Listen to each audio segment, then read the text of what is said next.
చదువుకోవలసిన కాలంలో చదువుకున్న పిల్లలు ఉంటారు. విశాఖపట్నంలో సుబ్బారావు గారని ఒక మెరైన్ ఇంజనీర్ ఉన్నాడు. ఆయన సముద్రంలో 8 నెలలు ఓడలో వెళ్ళిపోతాడు. ఆయనకు ఒక కొడుకు, ఒక కూతురు. నేను ఒకసారి విశాఖపట్నంలో ఉపన్యాసాలు చెప్పడానికి వెళ్ళి ఏదో పెద్దగా ఎక్కడ చూసినా అందరూ టీవీలు చూస్తున్నారు. డ్రైవర్ని అడిగాను, ఏమిటో అందరు అలా టీవీలు చూస్తున్నారు షాపుల ముందు నిలబడని. ఏదో చాలా ముఖ్యమైన క్రికెట్ మ్యాచ్ అవుతోందండి అన్నాడు.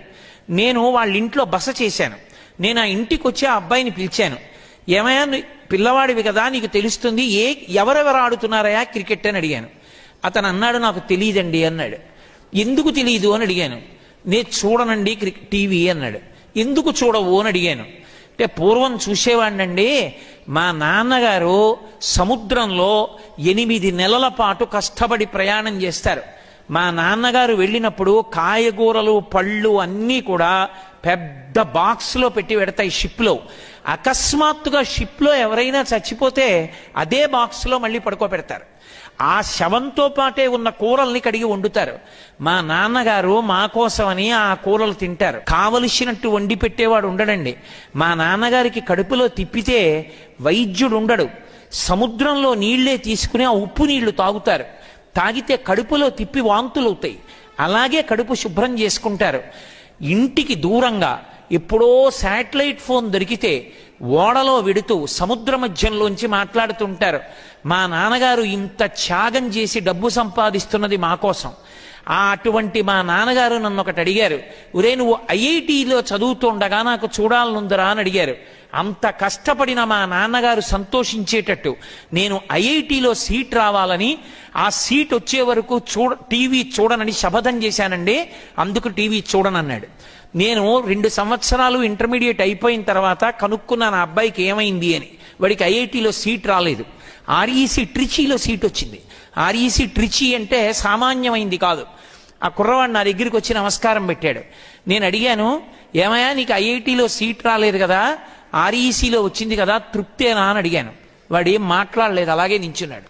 మళ్ళీ అడిగాను, నీకు తృప్తేనా అని. వాడి కళ్ళంబట నీటి బొట్లు పడ్డాయి. ఏమయ్యా ఐఐటి రాలేదని బెంగ పెట్టుకున్నావా అన్నాను. మా నాన్నగారు కోరిన కోరిక తీర్చలేకపోయానని బాధపడుతున్నానండి అన్నాడు. గురువుగారు ఈ సంవత్సరం ఆర్ఈసీలో చదువుకుంటూ మళ్ళీ కష్టపడి ఐఐటిలో సీట్ తెచ్చుకుంటానండి అన్నాడు. ఆ పై సంవత్సరం నేను మర్చిపోయాను. అతను అకస్మాత్తుగా వాళ్ళ అమ్మగారితో నాన్నగారితో కలిసి వచ్చాడు. కలిసి వచ్చి నాకు నమస్కారం పెట్టాడు. నమస్కారం పెడితే ఏమైంది అని అడిగాను. నాకు ఐఐటిలో సీట్ వచ్చింది గురువుగారు, ఐఐటి అహ్మదాబాద్లో నేను ఇప్పుడు చదువుకోవడానికి వెళ్ళిపోతున్నానండి అన్నాడు. ఇవాళ ఆ అబ్బాయిని విదేశాలు స్టడీ టీంలోకి పిలిచాయి. విదేశాల్లో అతను స్టడీ టీమ్స్లో వెడుతున్నాడు. అతను ఇంకొక సంవత్సరం పోతే కంట్రీ మేనేజర్ అవుతాడంటే అతను ఏ దేశంలో పనిచేసినా దేశంలో ఉన్న ఇన్స్టిట్యూషన్స్ అన్నిటికీ అతనే హెడ్. అతను నెలకి ఒక 10 లక్షల రూపాయలు సంపాదిస్తాడు. ఇప్పుడు వాళ్ళ నాన్నగారు ఎంత తృప్తితో ఉన్నాడో. అతనితో పాటే ఇంజనీరింగ్ చదువుకున్న వాళ్ళు, అతనితో పాటే ఇంటర్మీడియట్ చదువుకున్నవాడు, టీవీ చూడడం ఇష్టమైన వాడు, క్రికెట్ చూడడం ఇష్టమైన వాడు, సెల్ ఫోన్ మాట్లాడుకోవడం ఇష్టమైన వాడు, సెల్ ఫోన్లో మెసేజ్లు జీవితాన్ని బతికిస్తాయనుకున్నవాడు, ఫ్రెండ్తో గాసిపింగ్ చేయడం బతికిస్తుంది అనుకున్నవాడు ఇవాల్టి రోజున సైకిల్ వేసుకుని రోడ్డు మీద తిరుగుతున్నాడు. ఎక్కడో ఒక చీప్ ఇంజనీరింగ్ కాలేజీలో చదువుకుంటూ. సమయాన్ని సద్వినియోగం చేసుకున్న పిల్లవాడు ఐఐటిలో చదువుకుని ఒక కంట్రీ మేనేజర్ కాబోతున్నాడు. నేను మీతో ఎందుకు అత్యంత ప్రేమతో ఈ విషయం చెప్తున్నానంటే, హితశత్రువుని గుర్తించాలి. అప్పటికి సంతోషాన్ని ఇస్తుంది, కానీ అది ఎంత ప్రమాదాన్ని తెస్తుందో జ్ఞాపకం ఉంచుకొని దానికి దూరంగా మనంత మనం నియంత్రించుకోకపోతే జీవితంలో వృద్ధిలోకి రావడం సాధ్యం కాదు. అందుకే కాలాన్ని సద్వినియోగం చేసుకోండి. కమిట్మెంట్తో మీకు మీరుగా వృద్ధిలోకి రావడం నేర్చుకోండి.